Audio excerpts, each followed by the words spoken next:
नमस्कार दोस्तों, आप सुन रहे हैं रेडियो न्यूज़। देश और दुनिया की ताज़ा तरीन खबरें तेज़ रफ्तार में बिना रुके। आज की बड़ी हलचल। ईरान ने आखिरकार हमला कर दिया। एक बार फिर से 51वां दिन है। गलती किसकी है? कोई ईरान पर इल्ज़ाम नहीं लगा सकता क्योंकि सबको पता है गलती अमेरिका की है। अमेरिका ने अपनी भरमबाजी में जहां वह कह रहा था कि भैया पाकिस्तान में हम बात करने वाले हैं, पाकिस्तान जाकर डील करने वाले हैं, उसने ईरान के बड़े टैंकर पर हमला कर दिया। सिर्फ हमला नहीं किया, उस टैंकर को सीज कर लिया, फिर टैंकर को पूरी तरह से बर्बाद कर दिया और उसमें जो क्रू थे उस टैंकर के उनको गिरफ्तार कर लिया। अब फिर क्या ईरान चुप बैठता?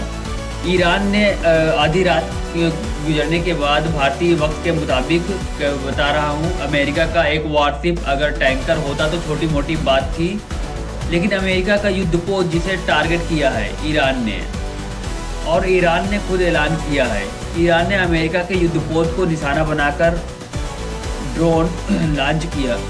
अब आगे की खबर अभी क्लियर नहीं है कि वो वारशिप डूब गई, क्या हुआ, बट ये ब्रेकिंग न्यूज़ में मैं आपको बता रहा हूँ। मामला तो गंभीर हो चुका है। ईरान जो कह रहा था शुरू से ही, हम पाकिस्तान नहीं जाएंगे, हम बातचीत नहीं करेंगे, और वहाँ पाकिस्तान कह रहा था कि नहीं पाकिस्तान आइए, आप बात कीजिए। आप तमाम तरह की चीज़ों का खुलासा हो गया है। अमेरिका ने इस डील को, होने वाली डील को ख़राब कर दिया है। सबसे बड़ा अपडेट ये है कि जंग की एक नई शुरुआत हो गई है दोस्तों।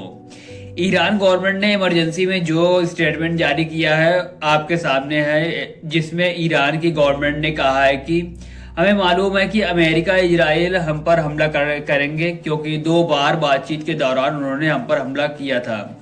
उन्होंने कहा कि अगर हम पर हमला इस बार हुआ तो हम पलटकर जवाब तो देंगे ही देंगे, लेकिन हम यूएई, इस बार हम यूएई और सऊदी अरब की गैस पाइपलाइन उसको उड़ा देंगे, और लाल सागर में बाबल मंडेब का रास्ता बंद करने की धमकी भी दी थी ईरान ने। यानी एक तरफ स्ट्रेट ऑफ हॉर्मुज बंद हो गया है, दूसरी तरफ अगर लाल सागर में बाबल मंडेब बंद हो जाएगा तो पूरी दुनिया रुक जाएगी, बहुत बड़ा ब्लंडर हो जाएगा। ईरानियन गवर्नमेंट ने ऑफिशियली बयान दिया है और कहा है कि अमेरिका बातचीत के दौरान भी गलत चीजें कर रहा है, हमें इस पर भरोसा नहीं है, यह धोखा दे रहा है। ईरान हारेगा नहीं, झुकेगा नहीं। जहां रसिया और यूक्रेन में लोग भाग रहे हैं, वहीं पर ईरान में 30 मिलियन लोगों ने साइन कर दिया है कि वे अपने मुल्क की तरफ से अपनी जान कुर्बान करने के लिए तैयार है। उधर अमेरिका ने वीडियो जारी किया कि जिसमें उसने दिखाया है कि हमने ईरान के टैंकर पर किस प्रकार से हमला किया था।